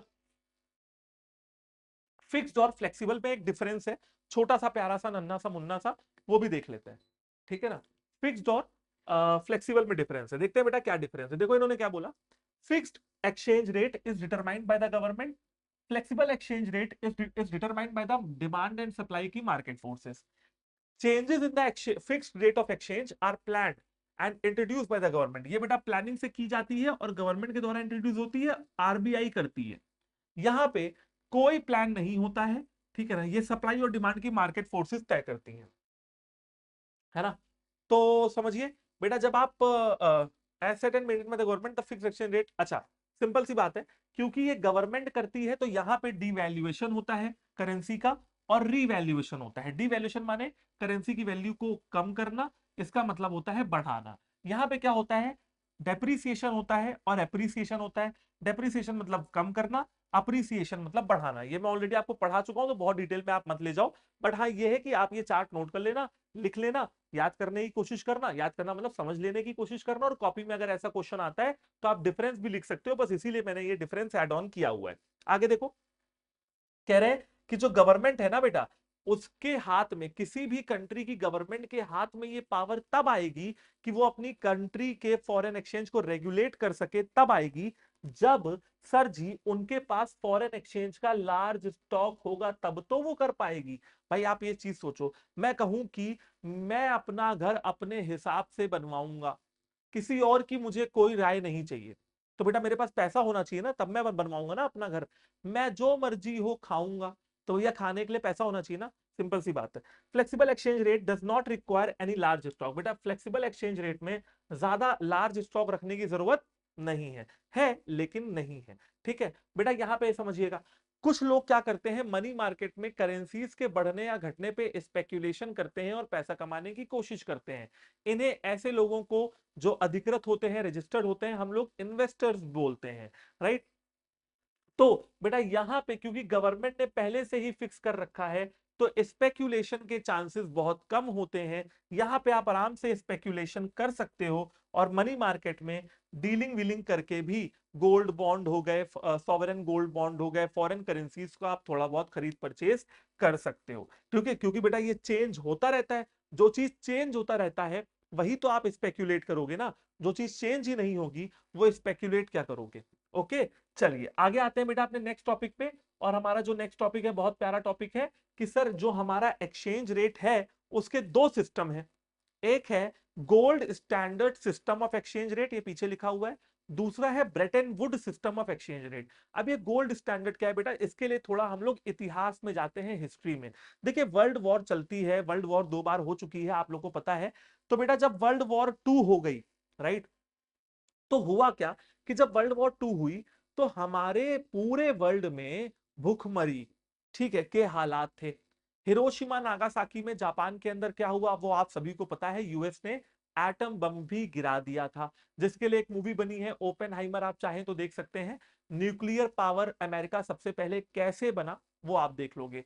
तो वहां पे क्या हुआ बेटा, एक तरफ था रशिया का यूएसएसआर और एक तरफ था आपका अमेरिका, यानी कि यूएसए, यूएसएसआर और यूएसए, दो बहुत बड़ी पावर पूरे वर्ल्ड में आ गई। ठीक है, और इन दोनों पावर्स ने क्या कर दिया, पूरे वर्ल्ड को बाईपोलर इकोनॉमी बना दिया। बाईपोलर, बाईपोलर वर्ल्ड का क्या मतलब है, यहां पे सिर्फ दो ही पावर है। ठीक है, अगर अमेरिका के हाथ में होता तो यूनिपोलर होता।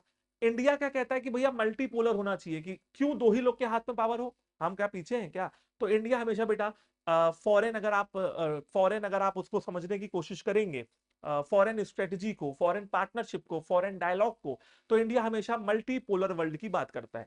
खैर आते हैं अपनी कहानी पे। तो बेटा हिस्ट्री के अंदर जो अमेरिका और रशिया था, इन्होंने बाईपोलर वर्ल्ड को क्रिएट करने की कोशिश करी। अब दोनों में ही लड़ाई झगड़े हमेशा चलते रहे। अब हुआ क्या कि यूएस कहता था हम सुपीरियर हैं, रशिया कहता था हम सुपीरियर हैं। तो सुपीरियर होने के लिए जरूरी है कि आपके पास पावर हो। पावर कैसी, न्यूक्लियर पावर। तो बेटा अमेरिका और रशिया में ये होड़ लग गई कि कौन पहले न्यूक्लियर पावर बनेगा। बन तो दोनों जाते, साइंटिस्ट दोनों के काम कर रहे थे, लेकिन अमेरिका के एक साइंटिस्ट थे ओपेनहाइमर, उन्होंने एटम बम बना के अमेरिका को दे दिया, जिस एटम बम का इस्तेमाल अमेरिका ने जापान के ऊपर हिरोशिमा और नागासाकी में किया। आप सभी को ये कहानी पता है।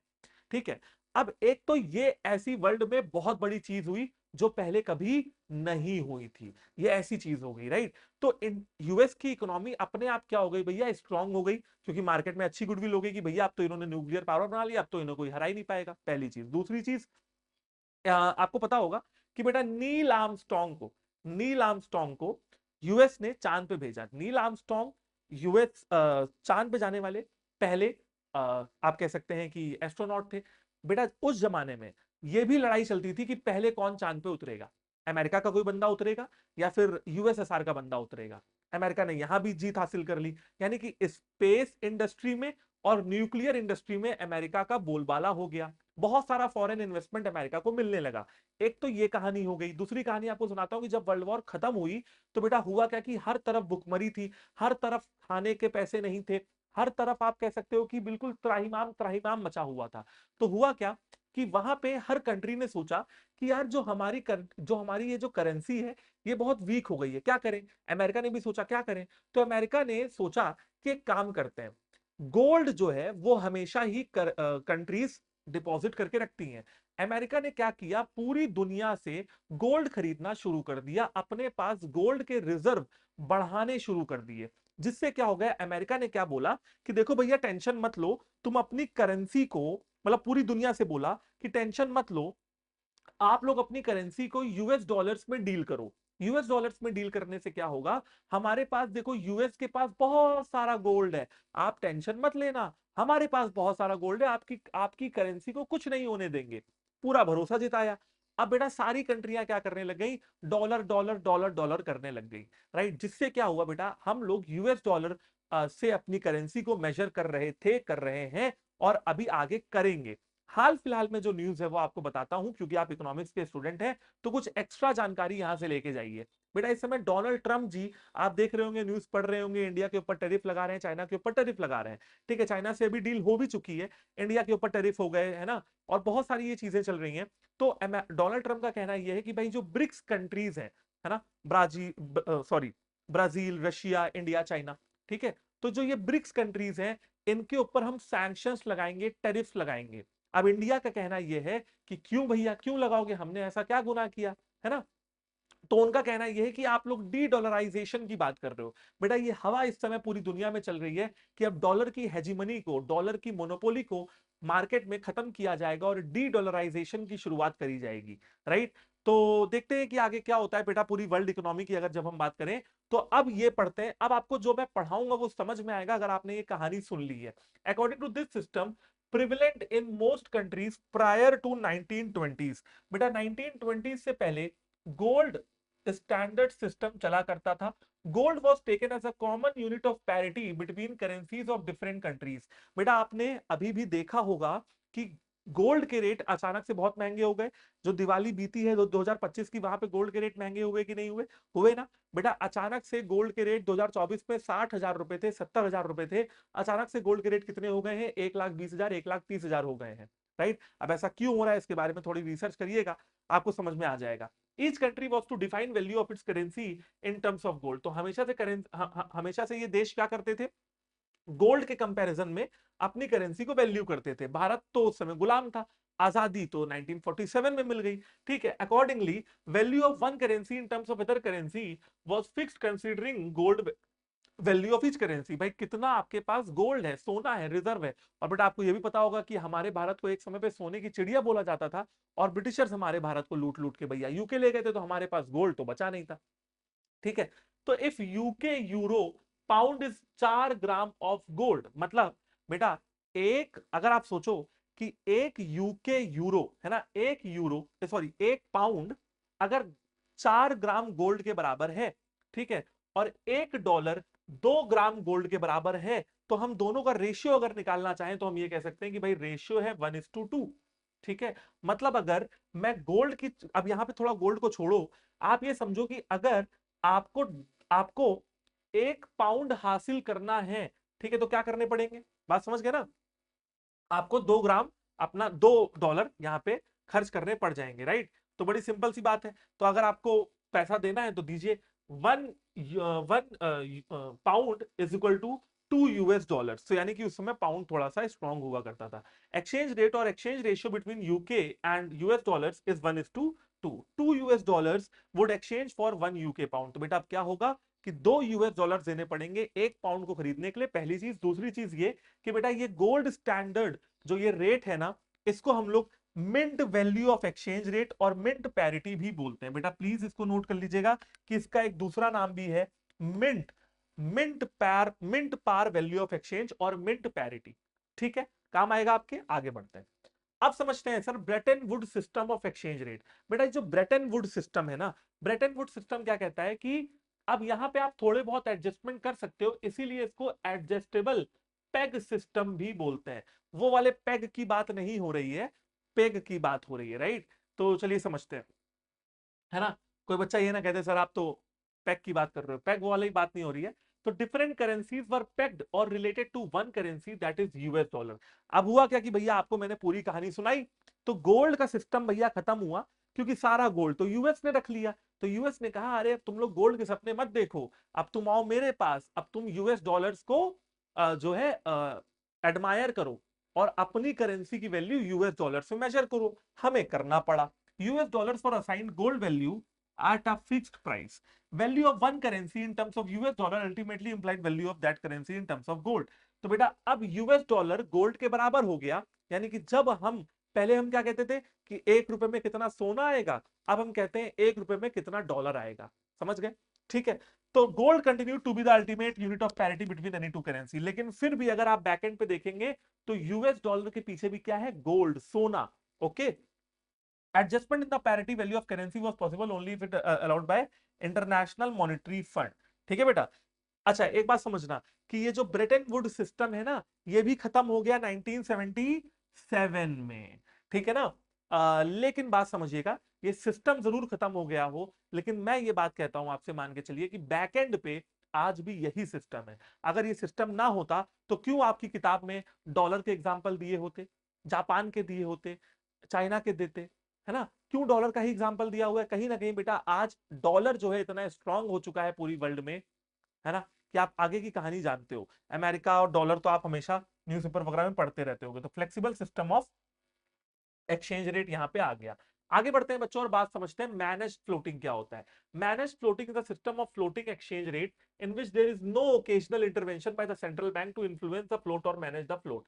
It is also called as dirty floating. बेटा ये भी दूसरा नाम है, नोट कर लीजिए। मैंने आपसे पहले ही बोला कि एक पेज बना लो जहां पे यहाँ पे अलग अलग टॉपिक्स के अलग जो नाम दे रखे हैं, दूसरे नाम, वो आप नोट करते रहो। तो बेटा मैनेज फ्लोटिंग को डर्टी फ्लोटिंग भी कहते हैं। डर्टी फ्लोटिंग का मतलब यह है कि यहाँ पे जो आरबीआई, ठीक है, in which there is occasional intervention by the central bank, हाँ, तो आरबीआई जो है वो कभी कभी दखल अंदाजी अपनी, यानी कि इंटरवेंशन कर देती है एक्सचेंज रेट को डिटरमाइन करने के लिए।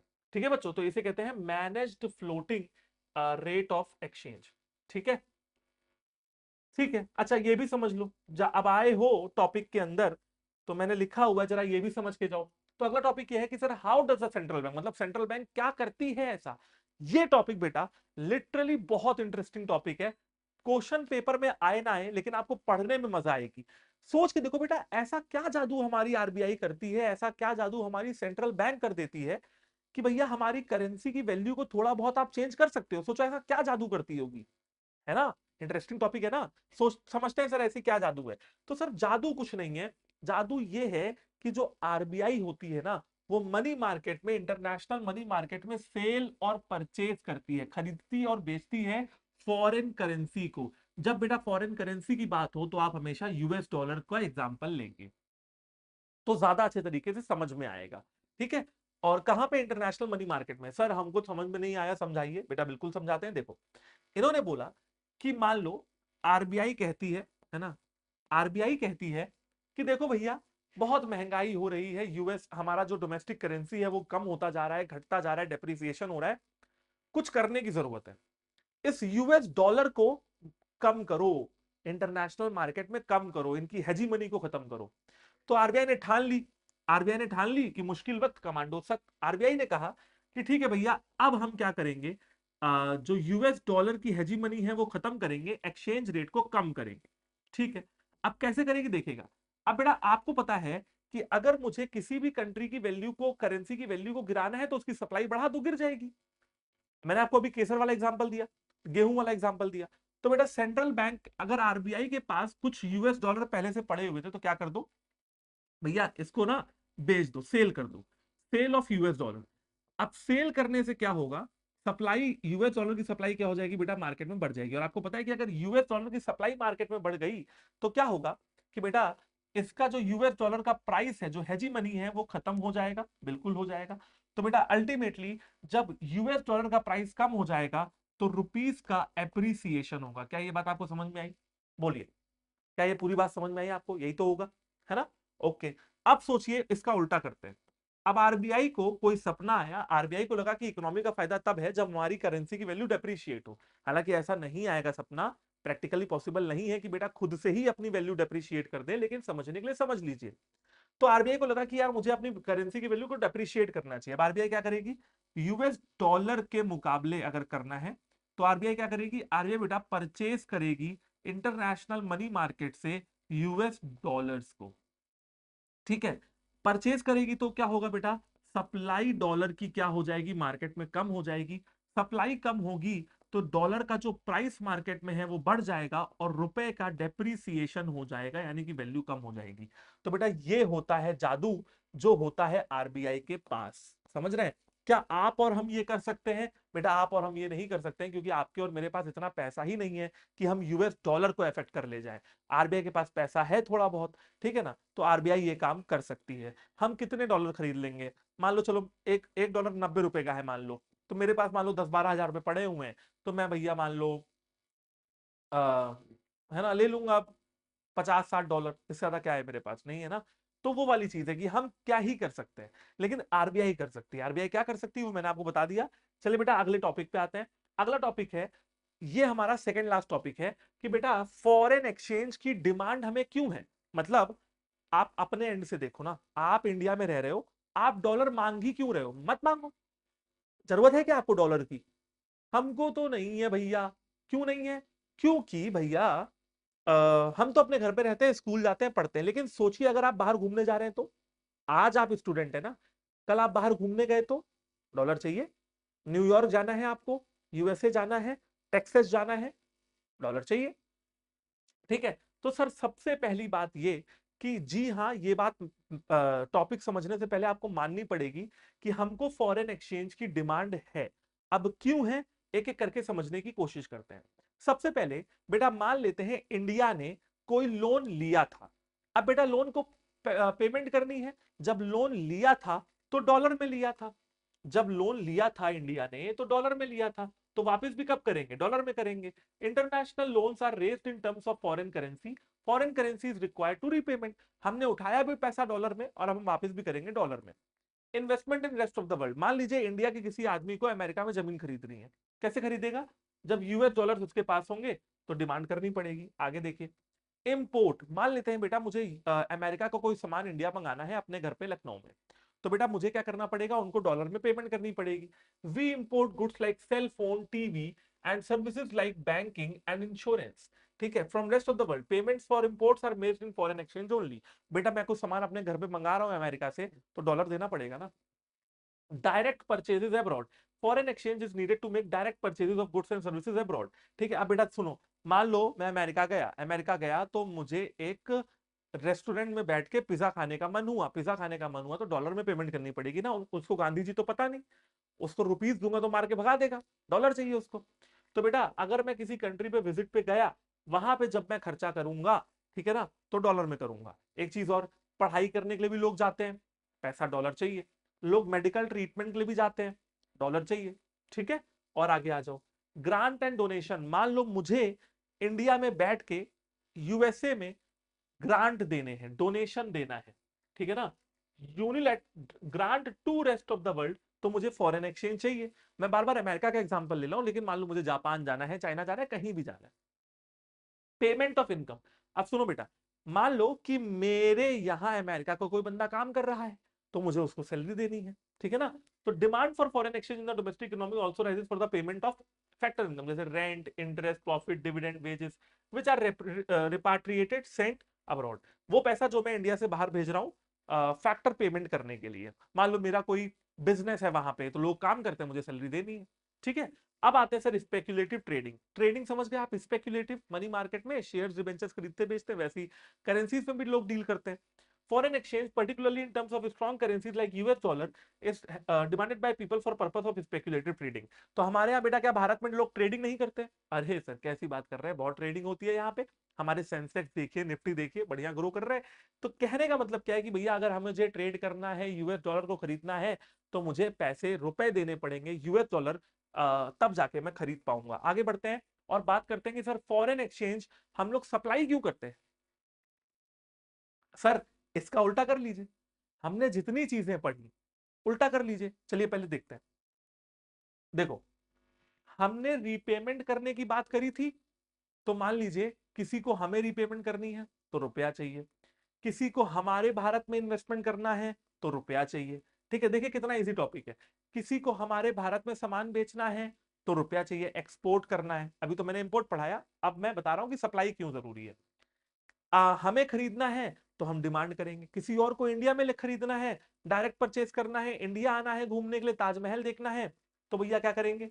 सप्लाई करेंगे, ठीक है। कौन? हम सप्लाई करेंगे। किसी को इंडिया में ग्रांट भेजने हैं, डोनेशन भेजना है, सप्लाई। किसी को इंडिया में इनकम की पेमेंट करनी है, सप्लाई। किसी को इंडिया में स्पेकुलेटिव ट्रेडिंग करनी है, सप्लाई, ठीक है बेटा। चलो एक बार टॉपिक पढ़ के देख लेते हैं। एक्सपोर्ट, सबसे पहले बेटा अगर मैं इंडिया का सामान बाहर किसी देश में बेच रहा हूं, तो भैया मैं सप्लाई करूंगा, ठीक है ना। US would mean supply of foreign exchange to India, समझ गए? सिंपल सी बात है। Investment from rest of the world, investment, अब कोई और जापान, अमेरिका का इंसान भारत में इन्वेस्टमेंट करना चाहता है, फॉरेन इंस्टीट्यूशनल इन्वेस्टमेंट करना चाहता है, फॉरेन डायरेक्ट इन्वेस्टमेंट करना चाहता है, या कहीं और भी इन्वेस्टमेंट करना चाहता है, तो भैया वो डिमांड करेगा। अब हम सप्लाई करेंगे, पहले हम डिमांड कर रहे थे, ठीक है। आगे देखो, direct purchase by the rest of the world, कोई और आ रहा है इंडिया और डायरेक्टली हमारे यहाँ सामान खरीद रहा है, तो क्या होगा भैया, है ना। तो सिंपल सी बात है, वो डिमांड करेगा, हम सप्लाई करेंगे। Loan from rest of the world, लोगों को हमसे लोन चाहिए, ठीक है ना। It refers to borrowing from rest of the world, oh sorry, sorry sorry sorry, इसका मतलब क्या है कि सप्लाई का मतलब क्या है कि मान लीजिए लोन मुझे लेना है, मुझे लेना है, ठीक है ना। जब मुझे लोन लेना है तो फिर मैं सप्लाई यहाँ पे डिमांड करूंगा फॉरेन एक्सचेंज की। Grants and donation from rest of the world, significant amount of foreign exchange flows from rich to poor countries of world by way of grant and donation, ठीक है। Obviously grant and donation India में भेजना है तो this receipt refer to the receipt of factor income from rest of the world. मेरे पास पैसा आ रहा है रेस्ट ऑफ द वर्ल्ड से, ठीक है, फैक्टर इनकम के तौर पे। And remittances bye non resident. अब बेटा देखो, मान लो कोई अमेरिका में रहता है, अपने बूढ़े माँ बाप को पैसा भेजता है रेमिटेंस, घर खर्च चलाने के लिए महीने का, तो ये हो जाएगा बेटा सप्लाई ऑफ फॉरेन एक्सचेंज। बेटा आज का हमारा जो लास्ट टॉपिक है वो है हमारा बेटा फॉरेन एक्सचेंज मार्केट क्या होता है, समझिएगा। ये बिल्कुल लास्ट टॉपिक है। एक मार्केट बेटा आप लोगों ने बिजनेस स्टडीज के अंदर पढ़ी होगी, फाइनेंशियल मार्केट, जहां पे आपने money market, capital market, secondary primary market, इन सब चीजों के बारे में पढ़ा है। बेसिकली मार्केट एक ऐसी जगह होती है जहां पे हम shares, debentures, warrants, bonds, government securities, treasury bill, call money, इन सब चीजों को खरीदते हैं, बेचते हैं, पैसा कमाने की कोशिश करते हैं। फिलहाल अगर आप फॉरेन एक्सचेंज मार्केट को देखें तो it refers to market for national currencies of different countries in the world. तो बेटा आप पूरी दुनिया, है ना, पूरी दुनिया में जो अलग अलग जो अलग अलग कंट्रीज हैं, उनकी जो करेंसीज है वहां पे आप डील कर सकते हो। It is a centre of the trade for different currencies. तो ये एक ऐसा इंटरनेशनल मनी मार्केट होता है जहां पे आप करेंसीज में डीलिंग कर सकते हो। Buyers and sellers in foreign exchange market wish to buy और sell a foreign currency. Simple सी बात है ना। भैया मेरे पास पैसे हैं, मैं जाके डॉलर ले लेता हूं, कुछ ऐसा कर लेता हूं।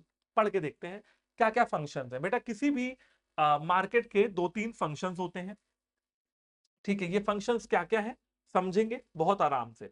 देखो बेटा, ये जो मार्केट होते हैं ना, इनके पास होता है transfer function. It implies transfer of purchasing power in terms of the foreign exchange across different countries of the world. देखो बेटा, जो यहाँ पे लिखा हुआ है ना ट्रांसफर फंक्शन, ये मैं आपको समझा देता हूँ। मान लीजिए भारत का एक मार्केट है, मेरी कंपनी है, मेरी कंपनी को पैसा चाहिए बिजनेस खड़ा करने के लिए, तो कौन देगा? पब्लिक देगी। पब्लिक क्या कर रही है बेटा? अपनी इनकम को मुझ तक ट्रांसफर कर रही है ताकि मैं उसको व्यापार में लगाऊं और उनको रिटर्न के साथ वापस करूं। इसे कहते हैं ट्रांसफर फंक्शन। दूसरा फंक्शन है बेटा क्रेडिट फंक्शन। अब बेटा मार्केट से आप क्रेडिट भी ले सकते हो, तो it implies provision of credit in terms of foreign exchange for the export and import of goods and services across different countries of the world. तो बेटा मुझे दुनिया की, देश दुनिया की अलग अलग कंट्रीज में अपना सामान पहुंचाना है, एक्सपोर्ट इंपोर्ट करना है, मैं या तो पैसों की डिमांड मतलब फॉरेन मार्केट से कर सकता हूं। अगर ये सब बेटा वो लोग करते हैं, बड़ी सिंपल सी बात बताऊं, ये हम लोग आम आदमी नहीं करते हैं। बड़े बड़े जो बिजनेसमैन होते हैं या ट्रेडर्स होते हैं, वो ये सब खेल खेलते रहते हैं। Hedging function, it implies protection against risk related to variations in foreign exchange rate. Exchange rate is locked for future supplies of foreign exchange. अब देखो बेटा ऐसा है कि मान लेते हैं तुम्हारी कंपनी अमेरिका की है, मेरी कंपनी इंडिया की है, हम दोनों चले कॉन्ट्रैक्ट करने। आज एक्सचेंज रेट क्या था? आज एक्सचेंज रेट था 88 रुपीज $1 के लिए, ठीक है ना, 88 रुपीज। लेकिन मुझे ये डर था, इंडियन कंपनी को ये डर था कि कल ये अगर 90 हो गया तो, 95 हो गया तो मेरा तो नुकसान हो जाएगा। तो बेटा हम लोग क्या करते हैं, हम लोग आज की डेट पे, जिस डेट पे हम कॉन्ट्रैक्ट कर रहे होते हैं, उस डेट को हम लॉक कर देते हैं। और लॉक करने को ही हम क्या बोलते हैं? हेजिंग फंक्शन बोलते हैं। कि ठीक है भैया, हम फ्यूचर में कॉन्ट्रैक्ट करेंगे, मतलब फ्यूचर में कॉन्ट्रैक्ट के अंदर लिखा हुआ काम करेंगे, लेकिन आज के रेट पे। इसे कहते हैं हेजिंग फंक्शन। ठीक है बच्चों, दो तरीके के मार्केट होते हैं, बिल्कुल लास्ट टॉपिक है, इत्मीनान से पढ़ते रहिए। दो तरीके के मार्केट हैं, एक है स्पॉट मार्केट और एक है फॉरवर्ड मार्केट। बेटा स्पॉट मार्केट को करंट मार्केट भी बोला जाता है। Spot market for foreign exchange is that market which handles only spot transaction on the spot. हम लोग बोलते हैं ना कि ऑन द स्पॉट ये काम कर दिया हमने, तो ऑन द स्पॉट, या आप कह सकते हो करंट ट्रांजैक्शन जब होता है तो उसे हम स्पॉट मार्केट कहते हैं। इन terms of period of transaction, अगर मैं पीरियड ऑफ ट्रांजैक्शन की बात करूं कि जो ट्रांजैक्शन हो रहा है बेटा मार्केट के अंदर, ये कब हो रहा है, तो बेटा ये जो ट्रांजैक्शन का पीरियड होता है वो डेली नेचर का होता है। It does not trade in future. बात समझ रहे हैं? यहां पे हम आज की बात करते हैं, कल हम कल की बात करेंगे, परसों हम परसों की बात करेंगे। फ्यूचर की बात कोई नहीं करेगा आज। परसों देखा जाएगा कि परसों क्या करना है, आज देख रहे हैं कि आज क्या हो रहा है, बट हम फ्यूचर की बात नहीं करते हैं। तो यहाँ पे डेली नेचर की बात होती है, right. The rate of exchange which is determined in the spot market is not is known as spot rate. बेटा नोट कर लीजिए, जिस रेट ऑफ एक्सचेंज की हम यहाँ पे बात कर रहे हैं उसे हम लोग स्पॉट रेट कहते हैं, है ना। स्पॉट रेट वो है जो रेट है उस समय पे, जिस समय पे हम ट्रांजेक्शन्स कर रहे हैं। सिंपल सी बात है, मैंने आज कॉन्ट्रैक्ट साइन किया, आज जो रेट है उसे मैं स्पॉट रेट कहता हूं। जिस मार्केट में ये काम करता हूं मैं, उसे मैं स्पॉट मार्केट कहता हूं। ठीक है, बहुत सिंपल सी बात है। और जिस ट्रांजैक्शन को करता हूं उसे मैं स्पॉट ट्रांजैक्शन कहता हूं। बहुत बढ़िया। आगे आते हैं फॉरवर्ड मार्केट पे। नाम से पता लग रहा है फॉरवर्ड मार्केट बेटा फॉरेन एक्सचेंज मार्केट का वो पार्ट है जो ऐसे ट्रांजैक्शंस को हैंडल करता है जो फ्यूचर डिलीवरी के लिए होते हैं। जैसे मैं और तुम आज वादा करते हैं कि हम 2030 में एक कॉन्ट्रैक्ट साइन करेंगे। एक कॉन्ट्रैक्ट जो हमने आज साइन किया है उसका काम करेंगे 2030 में, आज से 2-4-5 साल बाद। ठीक है। ऐसे ट्रांजैक्शंस साइन तो आज होते हैं but are to materialise, are to be honoured on the future date. कि भैया मैंने ट्रांजैक्शन को साइन कर लिया तुम्हारे साथ, लेकिन काम मैं कब करूंगा? 2040 में करूंगा, 2050 में करूंगा। ठीक है। It only caters to forward transaction. यहां पे बेटा कैसे ट्रांजैक्शन होते हैं? फॉरवर्ड ट्रांजैक्शन होते हैं। It does not deal with the spot transaction. यहां पे स्पॉट ट्रांजैक्शन नहीं होते हैं, यहां पे फॉरवर्ड डायरेक्ट ट्रांजैक्शन होते हैं। एक बात और समझिए, मान लेते हैं कि आज बेटा 88 रुपीज का $1 है, तो मैं आज 88 रुपीज को लॉक कर दूंगा और मैं क्या कहूंगा कि भैया 2040 में जब मैं ये काम करूंगा तो भी मैं 88 रुपीज के हिसाब से ही करूंगा। आपने भी कहा ठीक है, तो ये हम लोग फॉरवर्ड मार्केट में कर पाते हैं। इट डिफाइंस और determines forward exchange rate, the exchange rate at which forward transactions to be honoured. आज का एक्सचेंज रेट जिसपे मैं फ्यूचर के काम करने वाला हूं, फ्यूचर के ट्रांजैक्शंस को ऑनर करने वाला हूं, उन्हें मैं फॉरवर्ड मार्केट कहता हूं। फॉरवर्ड मार्केट में ये काम करता हूं, ऐसे ट्रांजैक्शंस को मैं फॉरवर्ड ट्रांजैक्शंस कहता हूं। बेटा बिल्कुल ही लास्ट स्लाइड है, why are forward transaction contracted. बेटा अब आप सोचोगे फॉरवर्ड ट्रांजेक्शन करते ही क्यों है, आज ही का काम आज ही क्यों नहीं कर लेते हैं? बेटा ऐसा नहीं है, बात समझिए। कभी कभी जैसे मान लेते हैं कि इंडिया है, अब बेटा इंडिया ने, आपने एक S-400 नाम का एंटी मिसाइल सिस्टम का नाम सुना होगा, जब ऑपरेशन सिंदूर चल रहा था, रशिया से खरीदा है इंडिया ने। 5 या 6 S-400 की कॉन्ट्रैक्ट है। अब रशिया धीरे धीरे बना रहा है, इंडिया को दे रहा है। अब आप कहो कि सर फ्यूचर में प्रॉमिस क्यों किया? अरे भाई तो क्या करता भाई, इंडिया में जो भी डिफेंस डील होती है तो वैसा तो ना होती कि आज तुम्हारे पास क्या है लाओ दे दो। भाई फ्यूचर की भी तैयारी करनी ना, तो 2 है लाओ 2 दे दो, 4 बाद में दे देना, जब बन जाए तब दे देना। तो बेटा फॉरवर्ड ट्रांजेक्शन या फ्यूचर ट्रांजेक्शन हर तरीके के बिजनेस में होते ही होते हैं, यहां भी होते हैं। होते क्यों है वो समझिए। सबसे पहले बेटा हम किसी भी तरीके के रिस्क को अवॉइड करना चाहते हैं। फ्यूचर में मान लीजिए एक्सचेंज रेट बढ़ गया घट गया तो रिस्क है, और बेटा हमें इसमें स्पेक्युलेटिव गेन भी मिलता है। अब देखिए मैंने क्या बोला कि $1 88 रुपीज के बराबर है। अब बेटा मैं इंडिया की कंपनी हूं, तुम हो अमेरिका की कंपनी, मुझे भी डर है कि ये 88 से 90 ना हो जाए, 95 ना हो जाए, और बेटा तुम्हें भी डर है कि ये 88 से 70 ना हो जाए, 65 ना हो जाए। तो तुम्हारा भी नुकसान हो सकता है, मेरा भी नुकसान हो सकता है। तो इस वजह से हमने क्या कर दिया, ताला लगा दिया बिल्कुल। ठीक है ना, कि भैया ताला लगा दिया, कि अब लॉक कर दिया हमने। बेटा इसी को हम लोग हेजिंग फंक्शन भी बोलते हैं, इसी को हम लोग फॉरवर्ड ट्रांजैक्शन भी बोलते हैं। तो बेटा बिल्कुल बात समझ में आ गई, बिल्कुल बात समझ में आ गई है ना। तो ये हो गया हमारा बेटा पूरा का पूरा चैप्टर। अब आप कोई भी किताब उठा के देख लो, आपके सारे टॉपिक्स यहाँ पे कवर हो चुके हैं, राइट। और बस उम्मीद आपसे यही करूंगा at the end of the session कि आप लोग फीडबैक अपना जरूर शेयर करोगे कमेंट सेक्शन से। देखो मुझे बस ये जानना है कि ये जो वन शॉट मैं आपके लिए बना रहा हूँ ये आपके लिए कितने ज्यादा फ्रूटफुल साबित हो रहे हैं, राइट।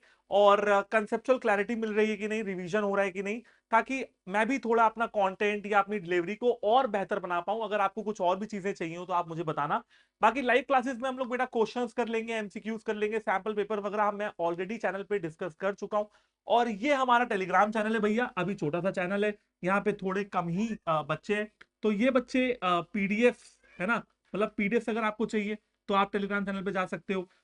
इसके अलावा बेटा अगर कोई भी डाउट आपके पास है ना, सीयूईटी से रिलेटेड, क्लास 12 से रिलेटेड, तो आप ये डाउट भी मुझसे पूछ सकते हो। मैं कोशिश ये करूंगा, मतलब कोशिश तो यही मतलब रहती है मेरी कि 24 आवर्स के अंदर अंदर मैं आपको आपके सारे डाउट सॉल्व कर दूं। कोई क्वेश्चन ना समझ में आ रहा हो, कोई टॉपिक ना समझ में आ रहा हो, तो आप मुझे बताना। पूरी कोशिश रहेगी कि आपकी हर तरीके से इस प्लेटफॉर्म के ऊपर बेटा हेल्प कर दूं। बाकी देखो अब आप भी ये चीज समझो कि अगर आप मेरी जगह YouTube पे वीडियो बना रहे होते तो आप भी लोगों से यही कहते कि भाई अगर देखो कंटेंट अच्छा लग रहा है, अगर पसंद आ रही है चीजें, चैनल तुम्हारी हेल्प कर पा रहा है, तो इस चैनल को बेटा अपने दोस्तों तक जरूर शेयर करिए, है ना, लाइक कर दीजिए। और सेशन को। और सबसे बड़ी बात है कि आप अपने दो चार दोस्तों को बता दें कि हाँ यार, जस्ट कॉमर्स पे तगड़े तरीके से पढ़ाई हो रही है, राइट? क्योंकि हमारी भी फैमिली बड़ी होगी तो हमें भी एक मोटिवेशन मिलेगी अच्छा काम करते रहने की। तो ये तभी पॉसिबल है जब आपको मेरा काम अच्छा लग रहा हो, तभी आप करेंगे, राइट? तो फीडबैक दीजिए और बेहतर बनाइए अपने इस चैनल को। तब तक के लिए bye bye, take care, all the very best. मिलते हैं अगले किसी वन शॉट में। हम लोग मैक्रो इकोनॉमिक्स फिनिश करने के बाद इंडियन इकोनॉमिक डेवलपमेंट की बात भी बेटा इसी चैनल पे करने वाले हैं, तो स्टे ट्यून्ड। बाकी दोस्तों को शेयर कर देना, बता देना कि वाई टू फियर व्हेन हर्ष भैया इज हियर। मिलते हैं आपसे अगली क्लास में, तब तक के लिए कीप लर्निंग, कीप ग्रोइंग। जय हिंद।